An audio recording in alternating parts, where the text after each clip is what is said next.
Bonjour et bienvenue à ce Market Live du mercredi 15 avril. Nous sommes ensemble jusqu'à midi. Je rappelle donc que ce Market Live est enregistré en décalé. Il est actuellement 9h20. Il sera donc diffusé à 11h pour vous donner la possibilité de le regarder de 11h à midi. Nous allons bien sûr parler de l'économie, de ce qui intéresse les marchés sur le plan macroéconomique. Et puis bien sûr, nous irons sur la partie technique, comme d'habitude, sur le Forex, les matières premières et puis les indices, puis les matières premières avant de terminer sur le Bitcoin. Des marchés qui sont toujours en hausse, comme nous l'avons écrit dans ce titre.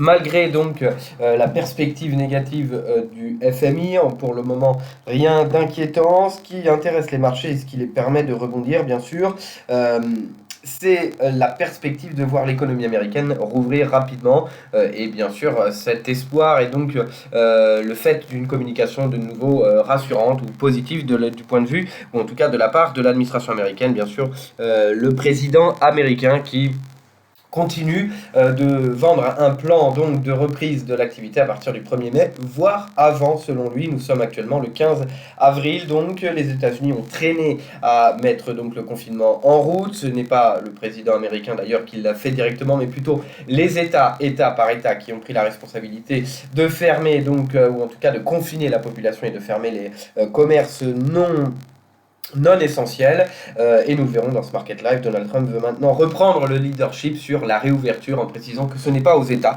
de choisir la réouverture. Nous verrons que selon la Constitution, le président pourrait avoir tort. En tout cas, nous allons parler de un peu tous ces événements, à commencer donc comme je le disais par le FMI, le Fonds monétaire international. Nous allons voir au travers de 4 graphiques donc le résumé un peu de la publication. Ici ce sont donc les perspectives de croissance, les nouvelles qui ont été données hier, c'est tous les tous les trimestres environ. Le FMI donc donne ses perspectives économiques.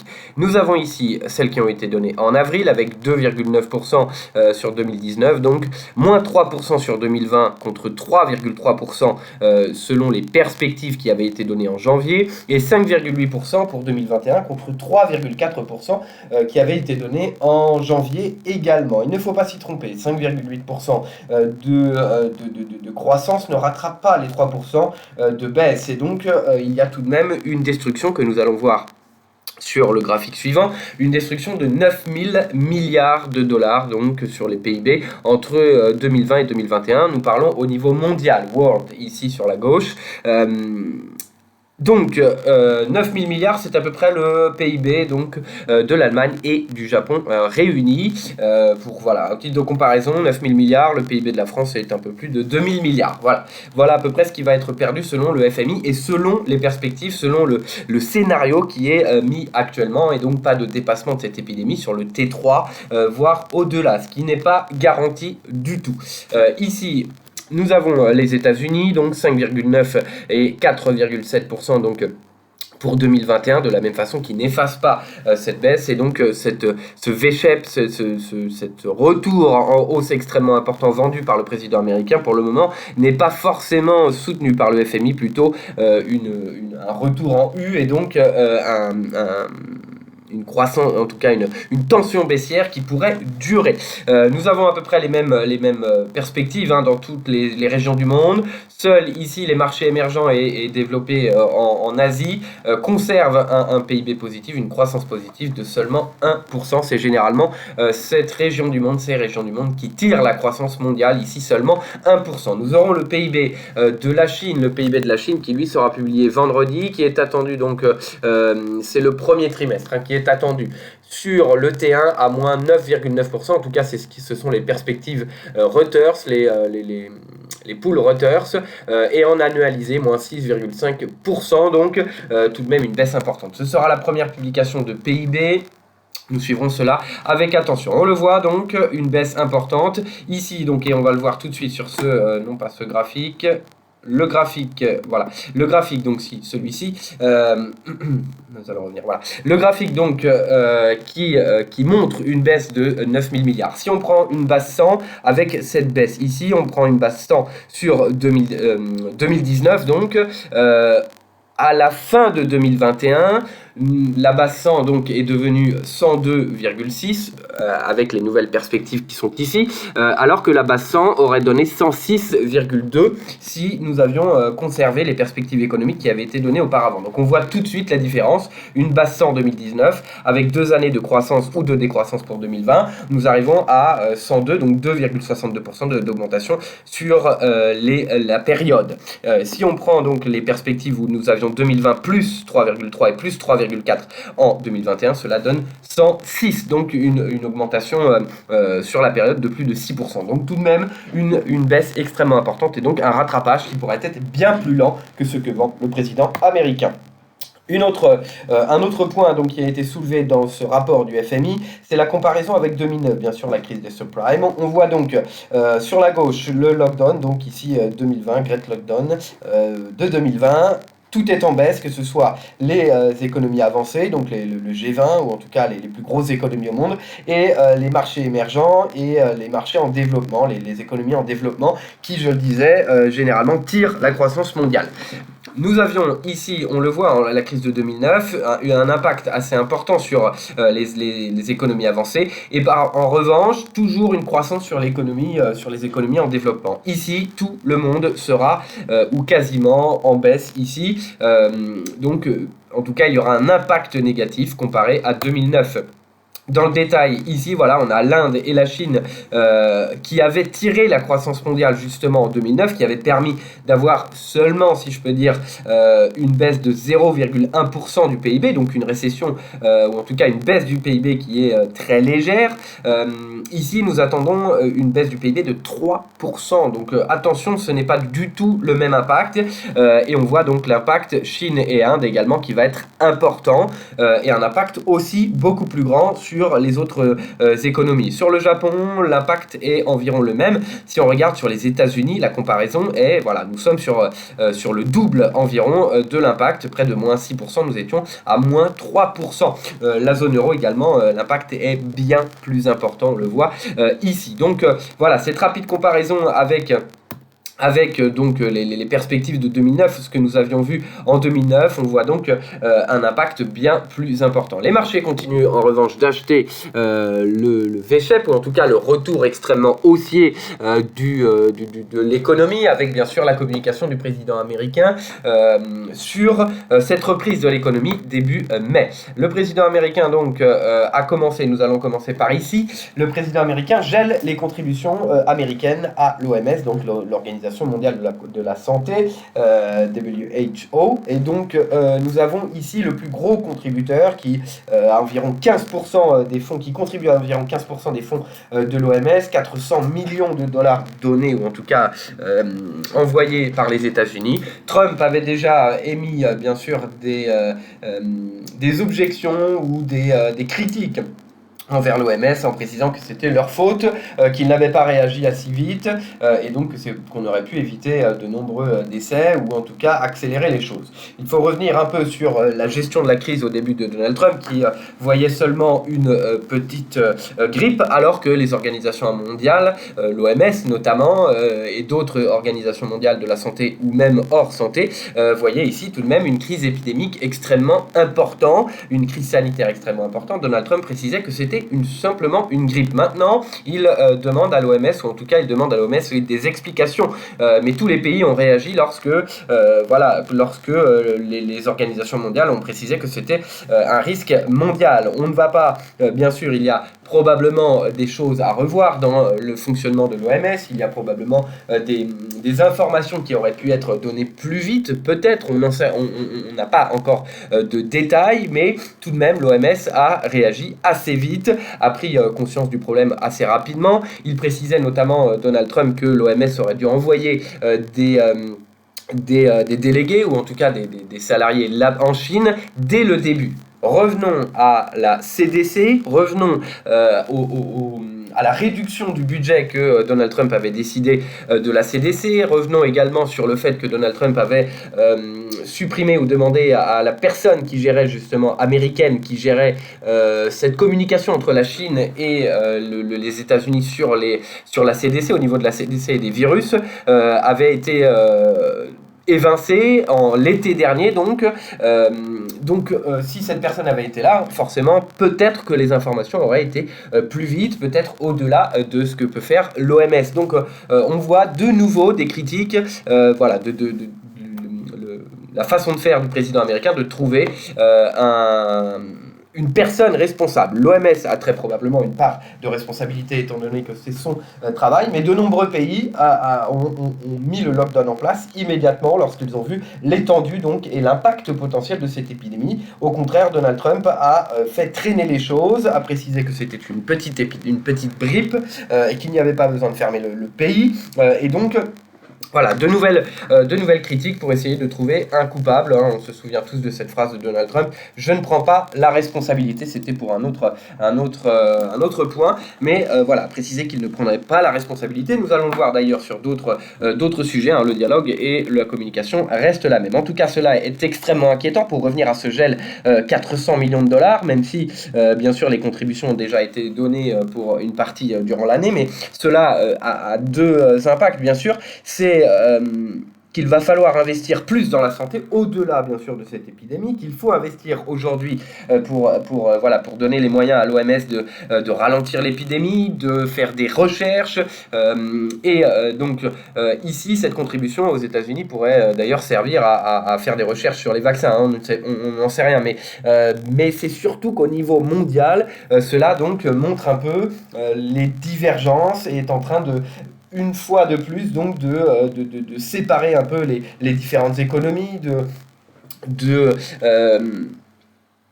on voit donc cette stratégie qui va être plutôt négative sur les bonnes relations au niveau mondial, sur la tentative de régler ce problème au niveau mondial, plutôt que de faire bande à part comme les États-Unis, ou en tout cas les États-Unis de Donald Trump. Nous ne parlons pas des Américains, mais de la gestion de la crise, ou même la gestion des États-Unis de la part du président américain, avec le mur sur Mexico, avec les droits de douane, le protectionnisme, voilà. Et ici, de la même façon, on voit les États-Unis qui restent de leur côté, qui ne veulent plus participer à l'effort mondial au travers de l'OMS, et continuent donc d'avoir une politique assez nationaliste, en tout cas, nationaliste plutôt, de gérer le problème par eux-mêmes. Il faut pourtant ici une gestion collective. C'est un virus qui n'a pas de frontières, et donc si la gestion de la crise est différente par pays, cela peut amener à des tensions importantes. Imaginons l'Europe qui réouvre ses portes, ou plutôt les États-Unis qui réouvrent l'activité, qui permet donc des nouveaux vols ou des nouveaux transports. Cela pourrait mettre à mal d'autres régions du monde, en premier le Canada et le Mexique qui ont une frontière commune, mais également l'Europe ou même l'Asie. Donc il faut une gestion commune. Ici, Trump donc décide de geler maintenant les contributions à l'OMS. Et pourquoi ? Parce que voilà, selon lui, le 1er mai, le pays pourrait réouvrir cette petite grippe, donc ne justifiait pas, selon lui, une fermeture du pays il y a encore 2 semaines, et puis par la suite c'était réouverture à Pâques, qui était le week-end dernier, puis par la suite c'était réouverture pas avant fin avril. Maintenant, c'est donc réouverture le 1er mai. Mais en contradiction avec toutes les organisations internationales. On voit en Chine la réouverture du pays, mais qu'il y a des risques importants, notamment avec la Russie, des augmentations de cas en Russie extrêmement importants. Il ne faut pas se dire que l'Europe, le pic est peut-être atteint et donc l'épidémie est arrêtée. Il faut regarder d'autres pays où l'épidémie commence ou accélère, et c'est la même chose aux États-Unis, New York peut-être, même si on se réfère au nouveau cas d'hier, ce n'est pas le cas, mais peut-être que le New York a atteint son pic. Il faut regarder les 49 autres États. Quand je parle de New York, c'est l'État de New York. Il y a 49 autres États, et il y a d'autres États qui ont un nombre de cas moins important, mais on voit une accélération extrêmement importante. Donc ici, la réouverture le 1er mai, ce qui permet de driver d'ailleurs les marchés à la hausse, de penser que l'économie va donc réaugmenter de façon extrêmement importante dans quelques mois, que l'activité va reprendre à partir du 1er mai ou incessamment sous peu, et qu'elle va reprendre d'une façon extrêmement importante. Attention tout de même, si nous avons Imaginons une disparition du coronavirus du jour au lendemain. Ce n'est pas pour ça que les marchés vont, en tout cas les sociétés vont reprendre de façon importante. Il faut redémarrer la chaîne de production, il faut redémarrer donc toutes les usines qui ont été arrêtées. Il y a une réorganisation extrêmement importante. Il faut gérer également toutes les dettes et autres, en tout cas au niveau financier, au-delà de l'activité. Certaines sociétés n'auront pas les moyens de relancer la chaîne de production qui va coûter un certain coût. Et bien sûr, avec cette épidémie qui coûte quand même aux gens au niveau psychologique et au niveau économique, il y aura des mesures sanitaires extrêmement importantes qui vont être mises en place et qui vont réduire les coûts forcément. Qui vont augmenter les coûts. Donc, au-delà, d'une part, d'avoir une chaîne de production très probablement à redémarrer et avec justement peut-être des problèmes dans l'approvisionnement, va augmenter donc très probablement les coûts d'approvisionnement, très probablement au niveau du transport également, avec des mesures sanitaires importantes, et puis au niveau de l'entreprise, une lenteur ou en tout cas un redémarrage en douceur, parce qu'il y aura très probablement moins de salariés, moins de productivité d'une part, il y aura un ralentissement dans la productivité également du fait de ces mesures sanitaires, il va falloir se laver les mains plus souvent, très probablement, c'est un exemple très basique, hein, mais voilà, on peut imaginer de nombreuses mesures, et donc il y aura des coûts également, et donc une lenteur dans la productivité, une augmentation des coûts, cela va très probablement ne pas reprendre de façon extrêmement importante. Et de toute façon, cette reprise le 1er mai serait un risque énorme pour les États-Unis, mais également au niveau mondial, et donc pour le moment, les marchés achètent cette nouvelle, mais attention donc, lorsque cela sera prouvé que le pays ne peut pas réouvrir dans 2 semaines, les marchés pourraient avoir une autre secousse, sans oublier bien sûr, et nous en parlerons dans un instant, les résultats d'entreprise qui pourraient amener d'autres risques importants. Sur justement cette réouverture, le président américain est en train en tout cas la tension est en train d'augmenter avec Cuomo, qui est donc le gouverneur de l'État de New York, l'État le plus touché aux États-Unis, et si l'on prend en compte comme une des régions du monde les plus touchées également, avec un nombre de cas et de décès extrêmement important.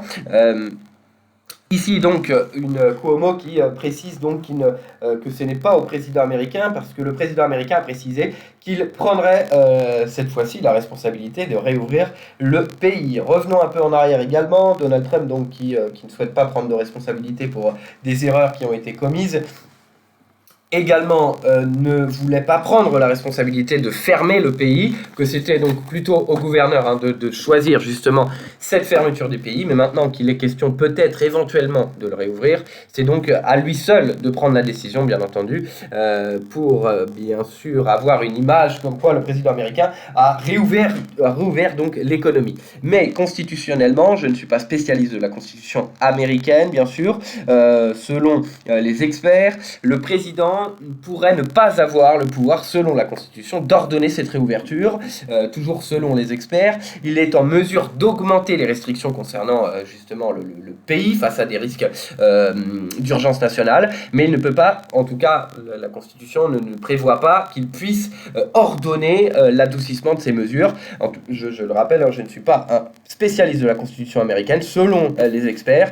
Voilà, c'est quelque chose qui a priori n'est pas constitutionnel, et cela reviendrait donc aux États. Le président américain continue de préciser que c'est à lui seul de réouvrir le pays. Nous allons voir donc très probablement ces tensions augmentées, et bien sûr avec cette date butoir de Donald Trump, 1er mai, voire en avant. Nous suivrons donc cela avec attention, mais on voit donc bien de nouvelles tensions aux États-Unis entre donc le gouverneur et le président américain. La saison des résultats, pour terminer, donc nous avons hier JP Morgan qui a donné ses résultats, ainsi que Wells Fargo donc pour les banques américaines, des résultats qui étaient extrêmement décevants, bien en dessous du consensus, bien en dessous du précédent, pour Goldman Sachs pour JP Morgan qui avait fait un résultat extrêmement important l'année dernière en 2019, mais même en regardant en 2018, en comparaison en 2017, c'est tout de même le plus bas depuis un certain temps sur le résultat, le BPA, bénéfice par action, qui est très surveillé sur les sociétés américaines, bien en dessous du consensus, mais il y a un facteur qui est plus important que l'activité de la banque. L'activité de la banque est restée plutôt solide sur JP Morgan, mais a provisionné environ a provisionné donc 5 ou 6,8 milliards de dollars pour les créances douteuses, donc dans l'optique de voir un nombre de créances non remboursées par ses clients. Du côté de Wells Fargo, c'est 4 milliards de dollars qui ont été mis de côté, un EPS, un bénéfice par action de seulement 1 centime par action, alors qu'il était attendu 62 centimes. Donc on voit quand même une différence importante. Sur Johnson Johnson également résultat, mais qui restait assez solide.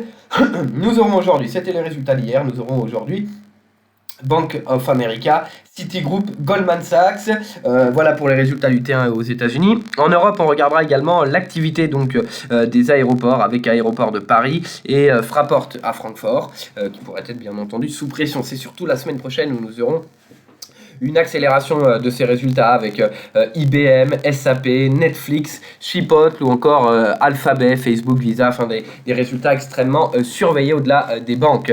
Donc ici pour le moment la saison des résultats est décevante hein, bien sûr parce que les banques américaines ne voient pas une augmentation de leur PNB ou du résultat net avant 2022 ou même au-delà. Donc une tension toujours sur les résultats bien entendu.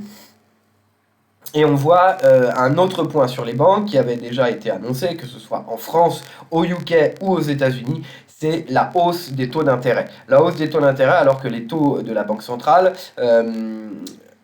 sont en baisse et au plus bas, nous avons des hausses de taux d'intérêt des banques dans leurs prêts aux particuliers, aux entreprises. Pourquoi ? Parce que c'est la prime de risque qui va augmenter. Et donc cela est tout de même assez inquiétant, notamment cette hausse des taux pour les personnes qui ont notamment d'ailleurs des taux variables, cela est plutôt néfaste, surtout en cette période, mais la prime de risque qui augmente au niveau des taux et donc des banques, cela montre bien le risque. Donc deux choses qu'il faut retenir bien sûr au niveau des banques américaines, c'est bien sûr un impact extrêmement important sur les résultats, mais une provision pour risque sur créances douteuses extrêmement importante de ces deux premières banques, et nous verrons les trois aujourd'hui, et une augmentation des taux d'intérêt, que ce soit au niveau américain mais également UK et France, qui montre donc une prime de risque qui augmente sur les prêts bancaires et donc un resserrement du crédit qui pourrait venir par la suite. On a connu déjà ça à la veille d'une crise importante ou même par la suite. En tout cas, on le voit, les marchés sont donc sous pression. La saison des résultats est maintenant ouverte et donc tous les jours nous devrions avoir des résultats décevants. Par contre, la plupart des sociétés malheureusement ne devrait pas donner de perspectives sur 2020 ou des perspectives décevantes. Nous avons eu notamment Publicis qui a donné ses résultats hier également, ou avant-hier, avec un résultat sous pression, donc un chiffre d'affaires qui se maintient à moins de 2,9%, mais des perspectives qui ont été supprimées et tout de même des dépenses et des baisses extrêmement importantes. Attention à cette saison des résultats, et de la même façon, cette réouverture, voilà les deux plus gros risques, c'est bien sûr la saison des résultats et la perspective d'une réouverture dès le 1er mai et d'une réouverture extrêmement importante qui pourrait être mise à mal dans les prochains jours. Et voilà donc les deux risques importants pour le moment. Voilà donc sur cette partie macroéconomique, nous allons maintenant passer à la partie technique. Nous commençons donc comme d'habitude sur le Forex. Le Forex avec l'euro-dollar, GBP USD, USD Yen, AUD USD, USD CAD. Nous allons donc commencer cette partie Forex avec l'euro-dollar. L'euro-dollar qui en hebdomadaire est sans réelle tendance. Un retour haussier sur le dollar américain. Actuellement, donc on le voit, une hausse plus 0,39. Pour le moment, les indices restent donc assez baissiers, mais bon, attention tout de même à la réouverture des marchés américains. Notre perspective reste fortement baissière, bien entendu, mais bien sûr, les marchés doivent prendre conscience de ce risque important. On ne peut pas avoir des valorisations qui sont égales à celles que nous avions en 2018-2019, alors que le président américain vendait cette économie américaine au plus haut historique. Ici, nous sommes à la veille de la plus grande récession depuis 1929. Donc la valorisation actuelle ne tient absolument pas, même si bien sûr les PIB n'étaient pas les mêmes. Voilà, en valeur absolue, nous ne sommes pas du tout au même coin, mais on ne peut pas avoir décemment, on va le voir par la suite sur les indices, hein, si on revient, voilà, on regarde très rapidement, même le Nasdaq 100, Amazon, donc voilà, Nasdaq 100, voilà, sur le plus haut de fin 2019 tout de même, on va le voir tout à l'heure sur les indices, mais gonflé à coup de baisse de taux de la Fed et pourtant avec une perspective économique de 2 à 3%, voire en suivant le budget de l'État américain, il me semble que la perspective de plus de 3%, un PIB à plus de 3% d'augmentation, comme base de calcul sur le budget américain. Mais ici, nous sommes sur une base de moins 5,9% pour le PIB américain sur 2020. Mais la valorisation est quand même semblable. Donc, par ailleurs, Amazon, plus haut historique hier. Ici, donc, on va revenir après sur les indices. Sur l'euro-dollar, notre perspective reste toujours baissière. Nous avons quasiment atteint ce seuil des 1,1, bloqué donc sous le plus bas que nous avions observé ici dans le dernier trimestre de 2019 et sous les 1,10. Attention au franchissement des 1,0926. Nous voyons des marchés qui restent haussiers. Attention à cet espoir qui pourrait être mis à mal. Nous n'anticipions pas en tout cas un rebond aussi important. Un rebond bien sûr avec des mesures économiques sans précédent, mais un rebond qui se maintient malgré donc des risques importants. Nous attendions une baisse sur les marchés plus récemment.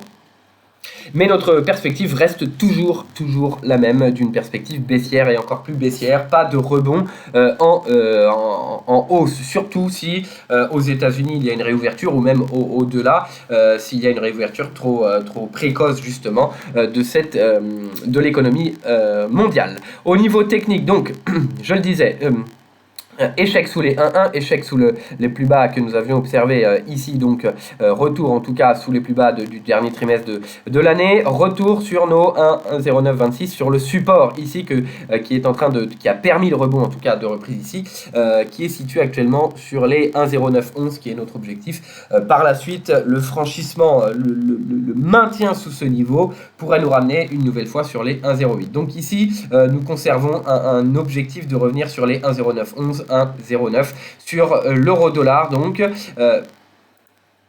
avec un retour plutôt haussier sur les valeurs refuges si nous avons justement des nouvelles craintes ou l'attente d'informations de la part des marchés ici.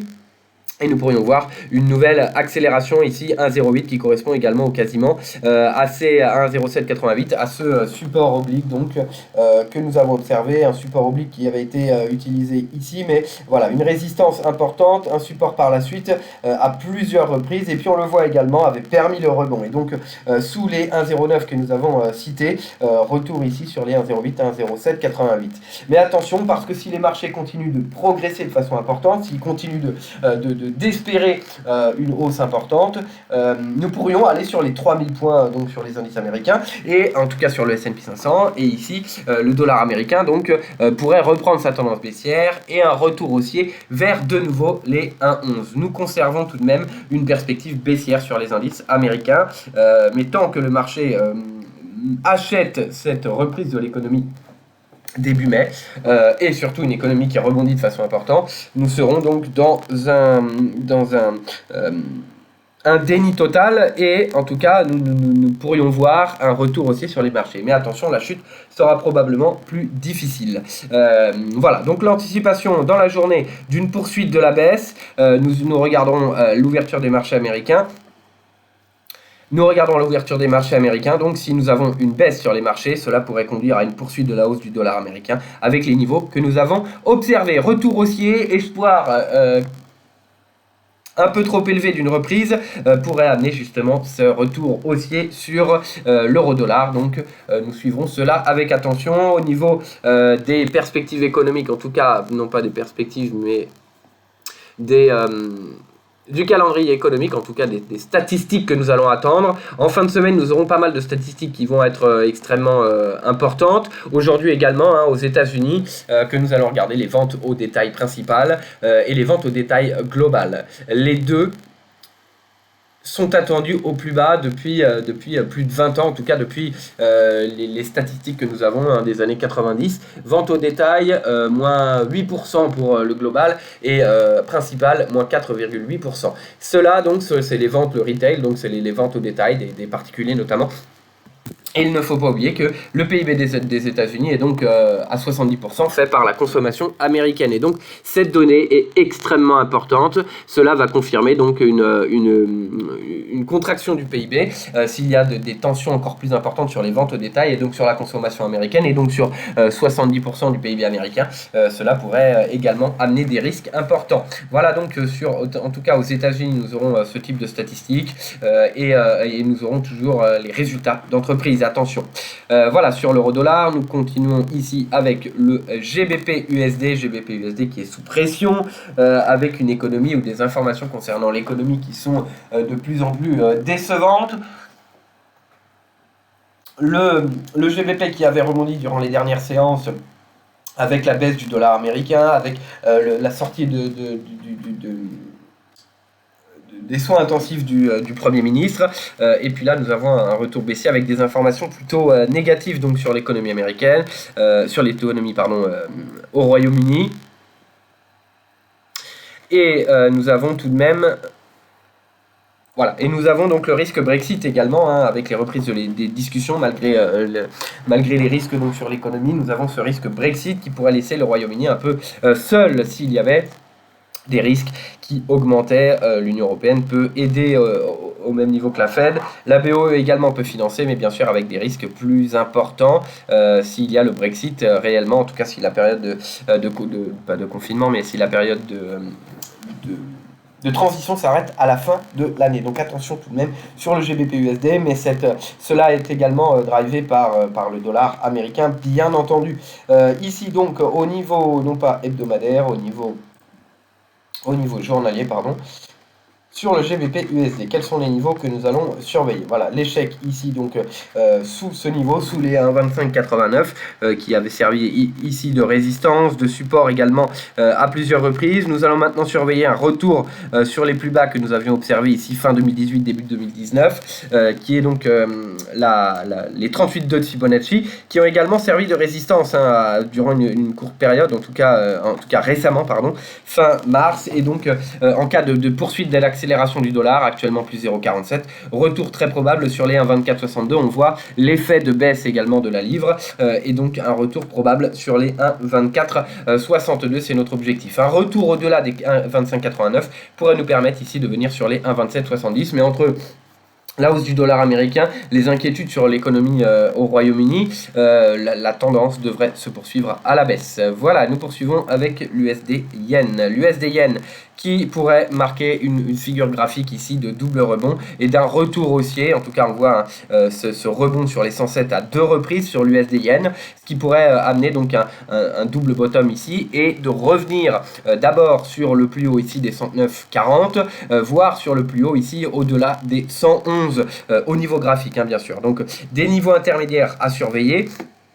Ici, avec un retour, nous sommes en journalier. Un retour sur une résistance intermédiaire, mais tout de même importante, avec la moyenne mobile sans période et le support oblique, ce bas de canal ici, qui a servi à deux reprises de rebond à la paire de devises, et donc ce maintien au-delà des 107, cette validation du double rebond pourrait nous ramener donc sur les 109,90 ici, voire sur les 109,39 qui a mis en échec le 6 avril. Également ici c'est le plus haut du 27 mars, situé actuellement sur les 109,40.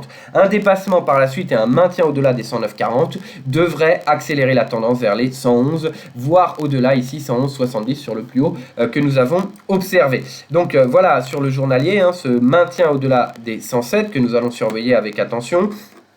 Au niveau hebdomadaire, de la même façon, les 107,32 ici, donc, qui pourraient amener, donc, comme je le disais, à ce plus haut, au-delà des 38,2 de Fibo, donc, avec le plus haut de la semaine dernière. Nous allons regarder également en 4 heures, avant de passer à une autre paire de devises. Voilà, on voit ce rebond de façon un peu plus claire sur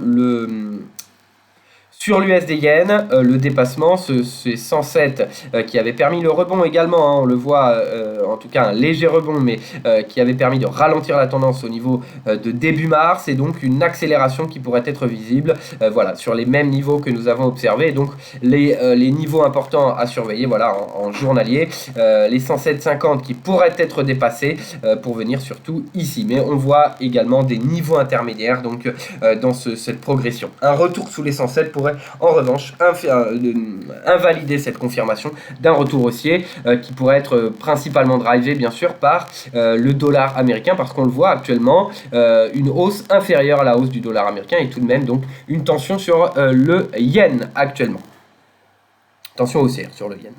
Voilà donc sur l'USD-Yen, nous passons à l'AUD-USD qui est en forte baisse. Donc l'AUD-USD qui montre que cet espoir pour le moment de reprise n'est pas au rendez-vous, malgré également un soutien financier qui est provenu de la PBOC en Chine. La Chine qui est important pour l'Australie, principal partenaire, mais on voit donc les matières premières qui sont en forte baisse, et d'ailleurs on va le voir sur l'USD-CAD également. Donc on va en parler hein, du pétrole hein, et de ce tweet de Donald Trump, alors que maintenant nous sommes revenus sur les niveaux d'avant le tweet. En tout cas, nous allons en reparler dans un instant, quasiment. Les matières premières donc sont en baisse. Au-delà du pétrole, on le voit, l'argent, le cuivre, l'or également qui est important. Nous voyons donc une baisse extrêmement importante sur les métaux précieux, métaux de base, donc qui comptent pour beaucoup sur l'Australie en tout cas. Il y a également en Australie un autre point, c'est la confiance des consommateurs qui est tombée ce matin, moins 17,7%. Selon les données que j'ai pu récupérer sur Reuters, nous sommes au plus bas depuis 90, et c'est pas parce qu'en 90 c'était plus bas, c'est parce que les données s'arrêtent en 90. Donc la confiance des consommateurs, même en 2008, n'était pas descendue aussi bas, et ce n'est pas une donnée macroéconomique comme quoi l'économie est à l'arrêt, c'est un sentiment de marché, un sentiment économique. Donc voilà, hein, la confiance est bien plus basse que celle que nous avions observée en 2008. Voilà donc ce qui explique un peu cette tension sur l'AUD-USD. Et ce qui explique un retour baissier malgré l'accélération qui s'est faite bien au-delà de ce que nous anticipions ici, qui a même dépassé ici ce plus haut du 13 mars. Nous allons regarder d'abord en hebdomadaire sur la paire de devises. Voilà, avec cette hausse, donc cette hausse au-delà des 0,63. Un autre objectif était plutôt sur les 0,62 parce que nous n'attendions pas une hausse des marchés aussi durable. Et après, l'autre objectif, nous l'avons également dépassé. En revanche, donc, voilà, nous voyons donc un retour qui pourrait être visible sous les 0,63 ici, c'est 0,63 donc qui ont permis le support à ici au niveau donc de 2009, également à plusieurs reprises on le voit, ce support donc il y a bien longtemps maintenant, mais nous surveillons les 0,63, le seuil des 0,63. Observons également en 4 heures sur la paire de devises. Voilà, en 4 heures, nous voyons donc l'échec sous les 161 de Fibo. C'était donc cette évolution, cette hausse de fin d'année que nous avons pris comme Fibonacci, et voilà, et nous voyons donc les 161 de Fibo qui avaient permis également le support, en tout cas de ralentir la tendance, mettent en échec. Retour ici programmé, en tout cas nous attendons un retour sur les 0,63 hein, comme nous l'avons vu sur le graphique, et également sur le support oblique, cette ancienne résistance oblique, le franchissement par la suite, retour ici sur nos niveaux, et sur les 0,62 donc qui était en tout cas notre premier objectif qui aurait pu amener à une première baisse, et qui représente donc les plus hauts que nous avions observés durant la fin du mois de mars, également ici en avril. 0,62 en ligne de mire si nous dépassons ce seuil des 0,63. Un maintien en revanche pourrait permettre une accélération haussière. Et notre perspective reste toujours baissière, mais attention avec ces marchés, cet espoir de voir l'économie donc réouvrir qui amène à une forte hausse des marchés. Nous suivrons avec attention bien sûr cette communication, mais pour nous la valorisation des marchés est bien trop importante. Le risque est extrêmement grand, le FMI le confirme, les banques et les provisions des banques le confirment, et donc nous avons tout de même des tensions extrêmement importantes.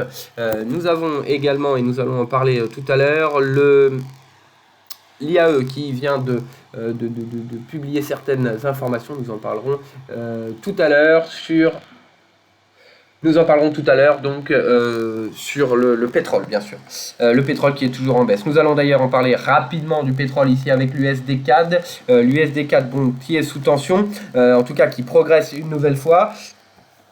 Et qui revient au-delà de l'oblique ici, cette résistance oblique de 2019, donc que nous voyons actuellement. Nous sommes au-delà de la moyenne mobile de 100 périodes. Nous allons commencer en mensuel, bien sûr, avec cette paire de devises. Donc après l'atteinte des 1,40 et même le dépassement, nous sommes maintenant revenus en tout cas en train de tester ces 1,40. Nous n'avons pas atteint l'objectif ici baissier sur les 1,3793, donc le plus bas que nous avons ici observé sur les 1,3856, mais pour le moment le rebond, donc plus 0,79 avec la hausse d'une part du dollar américain qui est maintenant au-delà du début du market live. Je le rappelle rapidement, il est 10h actuellement, donc le market live sera bien publié à 11h, mais nous sommes en décalé, je le rappelle. Le dollar américain qui progresse, le cours du pétrole qui sont en forte baisse, nous sommes sur ces CFD ici, mais bien sûr nous avons une baisse extrêmement importante, la baisse finalement des barils, ou en tout cas de la production qui est bien inférieure à la baisse de la demande qui va être probablement observée. Sur le cash, donc pétrole, moins 2,24 sur le WTI, moins 3,11, nous allons en parler tout à l'heure. Ensuite, sur l'USD4, donc ceci pourrait ramener à une tendance haussière, le maintien au-delà des 1,40 ici, objectif de revenir sur cette, nous sommes en mensuel ici, je le rappelle, de revenir sur l'oblique et de dépasser. En cas de dépassement, nous pourrions revenir ici sur les 1,4720. Nous allons observer dans un horizon de temps plus restreint ici en hebdomadaire, avec, on le voit, un C1,40 qui avait mis en échec, en tout cas le plus haut ici, qui est une résistance et un seuil psychologique. On le voit ici de la même façon. Est-ce que nous allons observer, comme ici, un retour baissier important? Nous ne le pensons pas. La crise est à ses prémices. Après la crise sanitaire vient la crise économique et pour le moment, les marchés restent focalisés sur cette reprise du travail qui probablement ne viendra pas avant un certain temps. Donc un retour haussier, le pétrole qui devrait rester sous pression malgré des efforts qui ont été faits sur l'offre.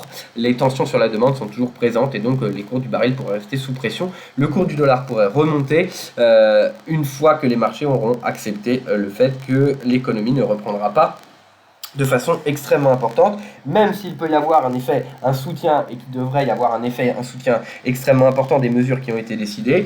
Nous ne connaissons pas la fin de l'épidémie, même si certains pensent qu'il y a un pic, ce n'est pas le cas, et en tout cas c'est très probablement pas le cas, et pas forcément partout à travers le monde, et donc nous sommes loin d'avoir survécu, l'économie, je parle, survécu à cette épidémie, et donc attention à la crise économique qui pourrait venir par la suite, qui devrait revenir d'ailleurs, nous sommes dedans, et la crise financière par la suite. La crise des subprimes, c'est également un risque sur le système financier mondial. Pour le moment, nous avons bien sûr la Fed qui achète tout ce qui bouge, en tout cas qui achète tout ce qui...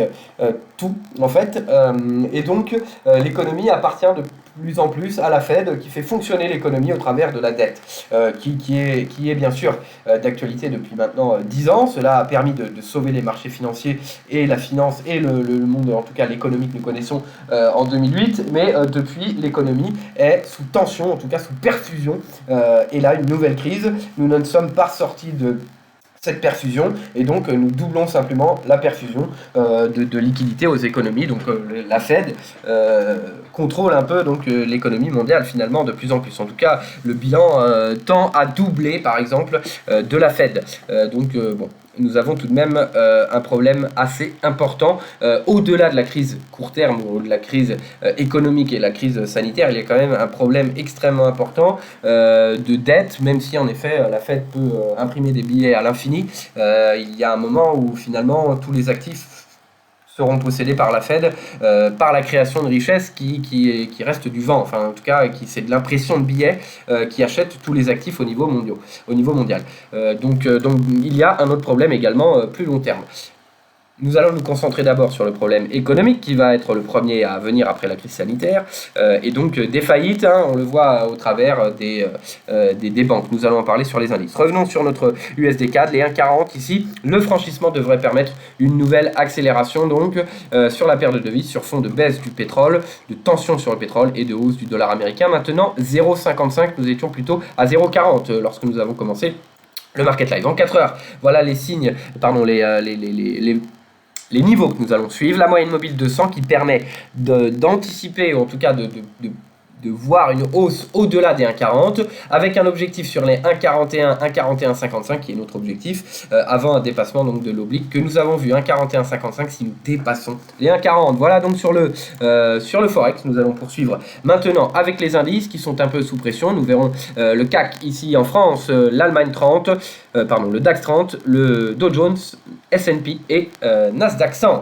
Ici nous allons commencer donc sur le CAC qui échoue à se maintenir au-delà du plus bas. Nous sommes en train de tester depuis plusieurs séances ce plus bas. Ce n'est pas le cas, nous allons le voir sur le DAX qui est bien au-delà pour le moment. Le CAC, lui, pour le moment, hésite de façon un peu plus importante et au niveau graphique, donc hésite sur le plus bas de 2019 qui est un niveau important. Le CAC au niveau du cash est en baisse de seulement, en tout cas est en baisse de 1,63, une baisse plutôt correcte. Mais nous avons eu tout de même hier une hausse extrêmement importante. Le DAX, nous allons le voir, moins 1,76. Ce n'est pas une baisse qui montre que les marchés ont bien pris en compte que l'économie ne va pas rouvrir demain. C'est plutôt un risque que l'on voit. Nous avons une baisse qui pourrait être plus importante si les marchés le réalisent. Nous voyons une baisse du pétrole et donc qui enlève un peu les efforts qu'ont fait l'OPEP, qui joue également sur le marché bien sûr, et nous avons des risques également de gestion de la crise au niveau des États-Unis. Cette coupure donc des États-Unis, ce gel du fonds destiné à l'OMS est plutôt mauvais signe pour la confiance de la population dans les puissants, les gens qui gèrent un peu le monde, ou les associations, disons plutôt, les associations, les gouvernements, à gérer cette crise conjointement et donc à sortir de la crise le plus rapidement possible. On voit des tensions, surtout du côté américain, avec les autres pays, avec les autres organisations, et donc cela n'est pas du tout positif pour le retour de la confiance des investisseurs, le retour de la confiance des chefs d'entreprise, mais également le plus important, de la population. Donc attention tout de même, cette tendance, ou en tout cas ce retour à la baisse est pour nous tout à fait naturel, mais cette baisse est assez légère et donc nous ne sommes pas à l'abri d'un retour haussier avec un nouveau plus haut historique, je le disais, sur Amazon par exemple. Même si Amazon vend des produits, en effet on le voit, à de nombreuses critiques parce qu'il fait travailler, selon les informations que nous avons, ses employés avec de nombreux risques. En France, la France a interdit Amazon de vendre des produits non essentiels, donc hors alimentaire. Il y a également, on le voit, des employés qui ont été licenciés parce qu'ils ont critiqué la façon de faire d'Amazon, mais Amazon, il semble que Amazon fasse travailler ses employés sans réellement faire attention aux règles sanitaires. D'une part, cela amène des problèmes sur la contagion, et d'autre part, met à risque des employés qui font un effort de travailler ou qui ne peuvent pas faire autrement que d'aller travailler alors qu'il y a des risques importants. Et Amazon continue, selon les informations, d'avoir une méthode assez critiquée de façon de faire de travailler, mais apparemment vend beaucoup de produits. Donc c'est ce qui est important, la vente de produits, comparaison de la santé donc de ses employés. Et ce qui permet à Amazon d'atteindre un nouveau plus haut historique, donc alors que nous avons une récession qui arrive tout de même très rapidement à Amazon. Amazon, c'était la chute ici de mars, et puis nous sommes bien au-delà du plus haut historique. Donc comme si de rien n'était chez Amazon, nous vendons des produits, donc pas de problème. La marge pourrait être quand même sous pression chez Amazon, et voilà, les perspectives sont assez décevantes. Il faut faire attention à Amazon qui si justement n'a pas d'impact sur ses ventes, pourrait être finalement la seule entreprise à vendre au monde après la crise, et donc tout le monde passerait par Amazon. C'est un peu... C'est réellement voir le bout du chemin, mais ça nous laisse penser que cette crise pourrait, si l'on laisse ce type de société donc prospérer, alors que la santé des salariés est assez délicate, mais surtout un mastodonte qui en sortirait, ou plusieurs qui en sortiraient grandi, toutes les petites sociétés qui vont disparaître, et donc une seule société ou quelques petites sociétés qui vont diriger le monde, ce qui est tout de même assez inquiétant. C'est un autre sujet, mais tout de même ce qui est important ici, c'est de voir que Amazon est au-delà de son plus haut historique et a complètement effacé cette baisse qui était tout de même assez, seulement 25% ici depuis le plus bas, 41% de hausse au plus haut. Donc voilà, attention, nous sommes à la veille d'une récession. Mais les marchés voient que du bon chez Amazon. Ici, donc, CAC 40, on le voit. Donc, CAC 40 ici, 4500 points. Donc, un niveau à surveiller avec attention, avec l'échec, double échec sous les 4600. Au niveau hebdo, donc, un retour sous ce niveau pourrait nous amener donc, sur les 4200 points. Ce qui implique tout de même une baisse assez importante, en tout cas de 5%, mais qui pourrait être visible assez rapidement. Hein. On se souvient des 8-10% de baisse. Voilà, une baisse de 5%. Donc, si les marchés considèrent, ou en tout cas prennent les vraies informations, en tout cas se rendent compte que l'économie est tout de même sous pression. Je ne suis pas devin et donc on ne peut pas savoir peut-être en effet que l'économie va reprendre de façon importante, mais il y a tout de même, nous sommes plutôt dans un marché qui est risqué et qui est sur un risque baissier important. Voilà, donc sous ce niveau 4500, retour baissier et retour sur les 4220 en hebdomadaire, un retour haussier et puis ce nouveau déni donc, du risque sur l'économie, nous pourrions voir un retour haussier ici, pourquoi pas combler le gap hein, si nous avons justement si nous avons une reprise de l'économie le 1er mai et que tout rentre dans l'ordre, en tout cas que la reprise est fortement haussière, retour sur le comblement du gap, hein, très probablement, mais cela paraît tout à fait impossible. Peut-être qu'une région ou un État aux États-Unis se porte un peu mieux, peut-être, mais il y a d'autres États, et je le rappelle, aux États-Unis, avec une hausse importante dans des petits États, la Géorgie, le Connecticut, qui voit effectivement seulement quelques milliers de cas, mais c'était le cas des États-Unis il y a 3 semaines, donc 2 semaines, donc, ou le cas de New York en tout cas, ou le cas de l'Italie il y a encore un mois. Donc attention, la Russie également, plusieurs milliers de cas par jour, nous avons une accélération extrêmement importante. La Turquie, Hong Kong qui a de nouveaux cas, la Chine qui a de nouveaux cas, Singapour également, une accélération, même si c'est seulement 300 cas par jour ou 400 cas par jour, c'était la situation de la France il y a encore quelques semaines. Donc voilà, ne criez pas trop victoire trop vite, mais cette hausse est extrêmement importante. Voilà au niveau technique, en tout cas sur l'hebdomadaire, nous restons sur une tendance baissière, en tout cas notre optique reste baissier.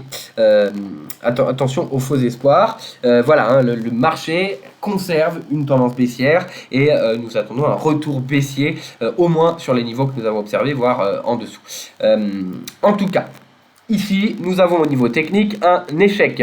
Pas de retour au-delà après 3 séances d'hésitation sur le même niveau que nous avons observé ici en mars donc, et un retour baissier sur les 4600 points. Un retour baissier sous ce support oblique qui a servi à 2 reprises de hausse. Nous sommes en journalier. Attention ici, 4400 points pourraient nous ramener sur les 4200 que nous avons observés. 4220 ici sur les 23,6 de Fibonacci et qui représente, qui est égal également à nos 4200 ici, donc qui correspond au même niveau sur cet oblique, ce support oblique de 2014-2016 qui est notre objectif en cas donc de franchissement et de retour baissier, de retour à la réalité des marchés financiers sous ce niveau 4400-4220 points. Voilà pour le CAC 40. Nous passons au DAX 30. Le DAX 30 également qui subit le même sort après cet échec sous les 10 800, donc les 10 823. Voilà, nous avions tracé ici ce niveau des 10 800 avec cette résistance que nous avions observé en 2016, 10 800, échec donc sous ce niveau et en retour baissier de façon importante sur les 10 500 points. De la même façon, hein, s'il y a un espoir, retour, si on continue de penser que l'économie va progresser, retour et comblement du gap très probablement sur les 11 500. Mais notre perspective reste toujours baissière, le retour à la réalité des marchés donc, et on le voit ici, 10 500. 10 600 pourrait nous conduire. Premier objectif ici, 10 200 points, donc ce plus bas que nous avons observé en décembre 2018. Ce qui impliquerait, avec la valorisation actuelle, une baisse de seulement 3% qui pourrait être visible en cas de retour à la réalité des marchés, qui de toute façon va être inévitable. Ici donc, 10 200 points, le retour ensuite sur ce support, ou en tout cas ce niveau pivot important que nous suivons avec attention, que nous allons d'ailleurs voir également ici en journalier, voilà, sur les 10 036 points, et l'oblique ici sur les 9800. Donc 10 500 ici, le franchissement, premier objectif sur les 10 200 points. Et attention, donc en cas de retour sous ce niveau, pourrait amener à une nouvelle accélération sur le support oblique. Voilà donc sur les indices européens. Nous regardons maintenant les indices américains avant l'ouverture des marchés. Avant l'ouverture des marchés, donc avec des futurs qui sont plutôt en baisse, mais dont nous avons tout de même une hausse importante. Hein. Je le rappelle, le Nasdaq près de 4% de hausse durant la séance d'hier, 3% sur le S&P, 2,36 à la veille d'une récession. Nous voyons tout de même des hausses que nous n'avons pas vues depuis un certain temps. Donc tout va bien aux États-Unis apparemment selon les marchés financiers et selon le président américain également, tout va bien. En tout cas, la crise est bientôt finie. Sur les contrats à terme, la baisse reste légère tout de même, 1,38 entre 1,30 et 2%. Tout de même le Nasdaq seulement moins 1%. Donc tout de même des marchés qui ne réalisent pas toujours ce risque, en tout cas sur les marchés, sur l'économie. Voilà, ils se concentrent sur les bonnes nouvelles. Actuellement, c'est plutôt la reprise de l'économie et conserve une vision d'un pic qui est atteint. L'OMS précise que le pic n'est pas atteint. Mais bon, après, si on écoute le président américain, l'OMS, a priori, ne prend pas les bonnes décisions. Donc voilà, selon de quel côté on se place, tout va aller pour le mieux très rapidement, ou attention tout de même, il y a des risques, nous ne savons pas ce qui va se passer. Voilà, chacun voit la bonne perspective. Donc la poursuite de l'espoir est de se dire que tout va reprendre dans l'ordre. L'objectif est fixé sur les 25 800, avec un comblement du gap. Ici, c'est les marchés de poursuivre cet espoir d'un retour et d'un pic qui est atteint. Voilà, un 25 800 pourrait être atteint. Si le retour à la réalité donc se fait, comme actuellement nous le voyons, mais bon, cela pourrait ne pas durer, deux choses qui pourraient montrer justement c'est bien sûr montrer ce risque qui pourrait durer au-delà des deux premiers trimestres de 2020. Ce sont les résultats d'entreprise, ou le retour à la réalité, ou le changement de discours du président américain. On l'a déjà vu entre la petite grippe et les 100 000 morts, pardon, les 100 000 décès. On voit un peu la différence de discours. Mais bien sûr, le changement de discours de l'administration américaine se fera étape par étape. A priori, il n'y aura pas de discours du président américain qui précise que nous arrivons dans la pire des récessions depuis 1929, que l'économie américaine pourrait reprendre seulement en juin, voilà, que l'impact pourrait durer un peu plus que sur les deux premiers trimestres.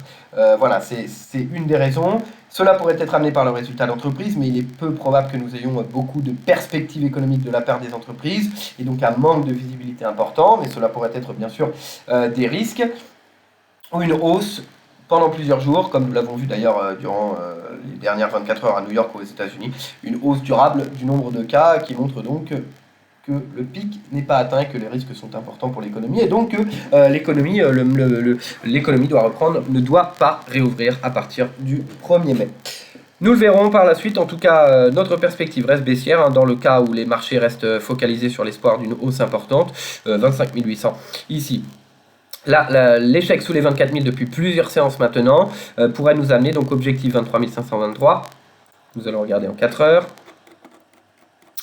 Voilà, en 4 heures, donc, on voit cette dynamique haussière qui tendait à plutôt baisser dernièrement, on le voit ici, et un retour baissier. Nouvel échec sous les 24 000.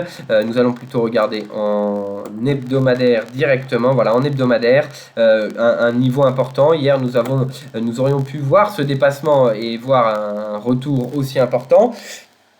Pour le moment, en train d'hésiter sous la moyenne mobile 200, notre objectif important en hebdomadaire, 23 720 points. Nous sommes toujours au-delà des 23 600, donc ce retracement également que nous avons vu en journalier. Mais sous la moyenne mobile 200, le risque de rechute est important. Nous allons regarder en hebdomadaire, non pas en hebdomadaire, pardon, en mensuel rapidement. En mensuel également, les 24 100 qui mettent en échec actuellement, donc pas de retour haussier, ce que nous voyons pour le moment donc en échec. les 23 000 points en ligne de mire ici. Sur l'indice américain, nous allons repartir en hebdomadaire très rapidement. À la comparaison, on l'a vu sur le CAC, le CAC qui est en train d'échouer à se maintenir au-delà. On voit les indices américains qui sont bien au-delà de ce plus bas de 2019. Donc, pour se remettre en contexte, nous sommes ici sur les valorisations de 2017, fin 2017, 2018, également en 2019. Nous sommes en récession. Ici, nous étions sur des perspectives économiques extrêmement importantes selon le président américain et également au niveau du FMI, avec des perspectives de croissance de plus de 3%, mais actuellement une baisse de 3%. Nous avons tout de même les mêmes valorisations. Deuxième chose, cette baisse ici de 20% a été due, donc on se souvient avec la guerre commerciale de Donald Trump qui a causé 20% de baisse. C'était une crainte d'un ralentissement économique mondial, pas d'une récession, d'un ralentissement économique mondial. Nous avions une baisse de 20%, la baisse actuelle des marchés est de 20%, mais nous sommes ici dans un risque de récession. Donc tout de même, les risques ne sont pas les mêmes, mais la baisse semble être la même. Nous avons eu une hausse assez importante, même si bien sûr la baisse a été bien plus importante, mais ici nous parlons d'un ralentissement économique global avec une progression de la croissance mondiale de près de 5%. Ici nous parlons donc d'une récession avec une baisse de la croissance mondiale de 3%. Et nous avons tout de même les mêmes valorisations. Donc même au niveau graphique, au niveau des valos, cela paraît tout de même extrêmement difficile à croire. En tout cas, nous allons revenir ici en 4 heures, et sur le 4 heures, c'est 24 000, retour sur les 23 000 points, ici ce support, mais nous pourrions venir tester différents niveaux, notamment ici les 22 500 points. Le plus bas que nous avons observé quasiment, qui est également donc un point qui a mis sous tension cette hausse du 31 mars, qui pour nous aurait pu se solder par une accélération baissière. Donc voilà les niveaux que nous allons surveiller. Toujours attention, le risque pour nous qui est un risque de hausse, de voir les marchés continuer d'espérer un retour haussier important et donc d'accélérer vers les 25 000, 25 800. Retour à la réalité, la poursuite donc de la baisse et un retour sur les 23 000, mais ici sur le niveau 22 500, 22 650 points sur l'indice américain. Nous passons maintenant au S&P 500. Le S&P 500, même type de crainte. En tout cas, nous avons la moyenne mobile 500, la moyenne mobile 200 qui est dépassée depuis bien longtemps. Nous avions l'objectif de revenir sur la moyenne mobile sans période à court terme si les marchés continuent à acheter donc un retour important. On voit, si on compare de la même façon, les valorisations, donc nous sommes bien au-delà, nous sommes sur les plus hauts que nous avons observés en 2018, les plus hauts également, nous sommes bien loin de ce plus bas de crainte de ralentissement économique global. Et ici donc des indices boostés par la Fed à coup de 3 baisses de taux de la Fed, alors que les perspectives économiques semblaient très très bonnes. Donc ici de la même façon, si le marché continue de croire à cette poursuite haussière, objectif 2880, nous pourrions même aller au-delà, la hausse très légère, 2,37 hier, le S&P est monté de plus de 3%, donc cela pourrait être atteint si nous avons un retour haussier. Nous avons tout de même le pétrole qui joue de façon importante actuellement, mais cette baisse pour nous sur les futurs, qui reste modéré, ne prend pas en compte un retour à la réalité des marchés financiers, mais plutôt un attentisme des marchés avec une baisse de 1,11% qui pourrait amener à une hausse. Notre perspective à nous reste baissière. En mensuel, on va le voir d'ailleurs. En mensuel, voilà ce que nous suivons, au-delà des 2753 qui pourrait conduire, donc, qui était l'objectif, le retour sur les 3000 avec en tout cas 2970, avec le comblement du gap. Retour en tout cas à la baisse, c'est le retour sous les 2800 et le retour sur les 2753 qui pourrait valider, donc invalider en tout cas ce retour à la tendance haussière. Au niveau du 4 heures, 2790 à surveiller ici, le plus haut également récent qui a mis en échec. Sous ces niveaux pourrait nous conduire donc sur les 38,2 de Fibo, la moyenne mobile de 100 périodes qui correspond à quelques points près à ce point bas, donc sur les 2650 points qui est notre objectif, sous les 2790, mais en cas d'accélération haussière, de poursuite haussière, objectif 2970, comblement du gap. Nous terminons sur l'US S Texan, sur le Nasdaq 100, qui n'a pas vu la crise, ou quasiment, enfin nous sommes sur les niveaux extrêmement importants, notamment grâce à Amazon qui, je le rappelle, est au-delà de son plus haut historique, nouveau plus haut historique. Ici sur le Nasdaq 100, nous avons donc bien dépassé la moyenne mobile sans période, et donc nous sommes sur les plus hauts niveaux ici de 2020 en fait. Donc il y a 3 mois. Nous sommes bien au-delà des perspectives économiques de 2019, de 2020. Nous avons dépassé cela sur le Nasdaq 100. Nous sommes maintenant sur une croissance économique à toute épreuve qui devrait se poursuivre. Il y a bien sûr sur le Nasdaq 100 plusieurs 4 ou 5 sociétés qui font 30 à 50% d'indice. Forcément, ça joue pas mal lorsque Amazon monte de 5 à 6%. Et donc, le Nasdaq 100 ne voit pas ou n'a pas vu la crise, ou presque, le retour haussier, qui aurait pu nous conduire en cas justement de ce déni, cette poursuite du déni du risque sur l'économie mondiale. Nous pourrions en effet voir un retour sur les 8866 points, ici que nous avons les 161,8 de Fibo. Les 161,8 de Fibo, justement, qui ont été construits sur cette baisse que nous avons observée en 2019 sur un simple ralentissement de l'économie mondiale. Nous en sommes là.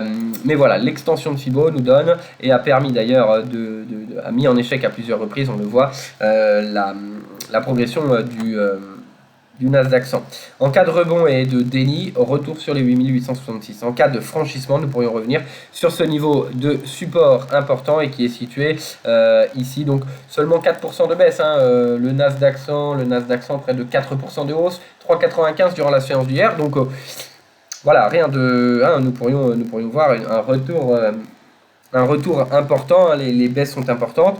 Au niveau haussier, nous pourrions voir une hausse ici. Sur la clôture d'hier, nous sommes sur les futurs ici.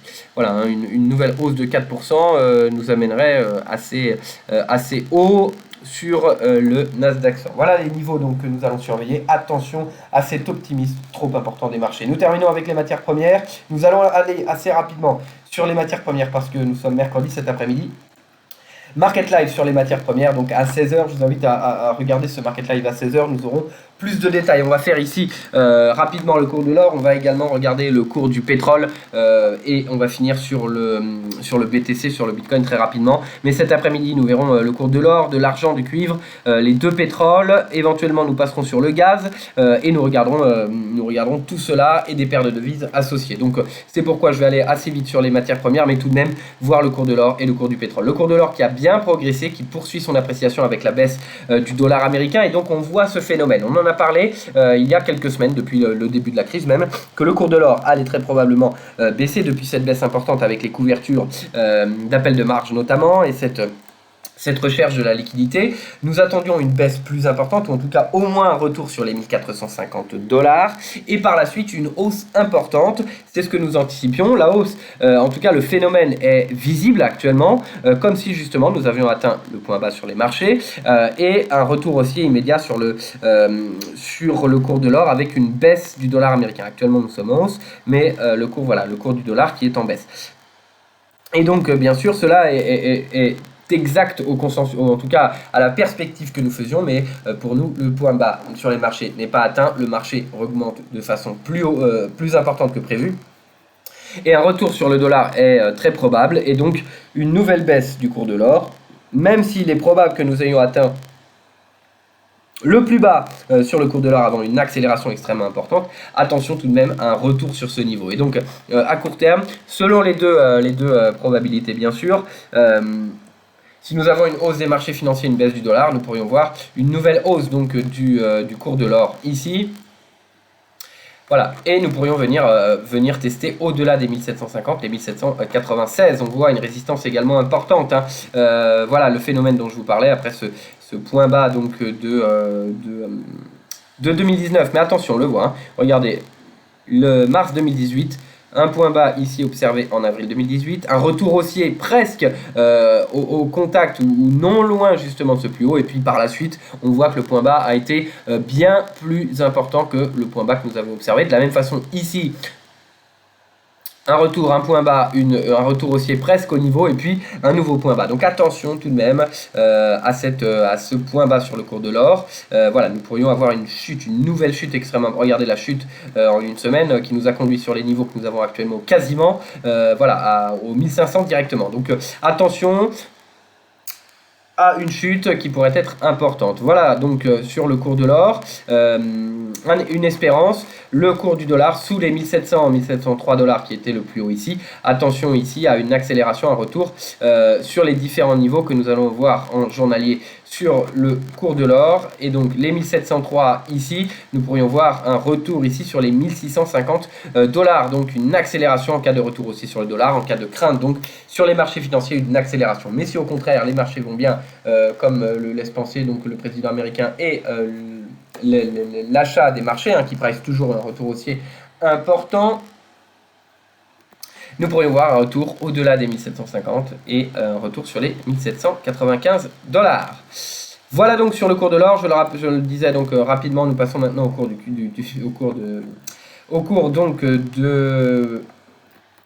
pétrole. Nous allons voir le pétrole WTI, le pétrole Brent bien sûr suit la même tendance. Ici donc nous avons le tweet de Donald Trump, qui a amené à une hausse importante, qui a amené à dépasser et à confirmer ce double rebond, ce double bottom ici, et un retour haussier, pas de franchissement et un retour baissier. Nous revenons sur ce niveau important, un niveau graphique ici important, les 25 dollars, 25,65. Retour ici, 25 dollars en ligne de mire, et nous pourrions revenir sur l'avant Trump. Donc voilà, on voit bien cet effet d'annonce, une baisse tout de même qui était importante, mais qui est importante sur mai et juin. Donc s'il y a une poursuite bien sûr du virus, voilà, le pétrole va rester sous tension, et puis bien sûr cela implique qu'il y a quand même un retour extrêmement important dans la demande du pétrole à partir de juillet. Donc ici nous en parlions ici, un effet d'annonce important, mais le pétrole pourrait rester baissier pour de nombreuses raisons. Nous en parlerons cet après-midi dans le Market Live matières premières, c'est à 16h, mais voilà, nous sommes revenus sur les différents niveaux, 27,58, le plus bas ici de 2016, et donc nous allons le voir en mensuel. Les niveaux toujours de nouveau à surveiller sous les 25,58, 25,55. Le retour donc sur ici le seuil des 25 dollars bien sûr, mais sur notre support oblique majeur, donc du plus bas de 2009, le plus bas de 2016, qui est situé actuellement sur les 24 dollars 10, qui pourrait conduire à une accélération. Là, la perspective sur le pétrole reste baissière de façon importante, même si peut-être qu'il y a une entente cordiale entre l'Arabie Saoudite, la Russie et les États-Unis pour 2 mois de réduction. Nous avons tout de même une tension toujours sur l'offre, une offre qui est toujours trop importante, notamment en tout cas, et une offre et une demande également qui reste sous pression, et donc un marché du pétrole qui devrait rester sous pression dans les mois à venir. Voilà, nous terminons très rapidement le Market Live avec le cours du Bitcoin, qui évolue très légèrement après cette atteinte de l'objectif donc que nous allons voir plutôt en hebdomadaire, voilà, sur les 7404, donc quasiment atteint l'objectif, en tout cas le test ici, mais nous sommes restés en dehors, et donc un retour sous les 7404, un retour sous les 7000 dollars.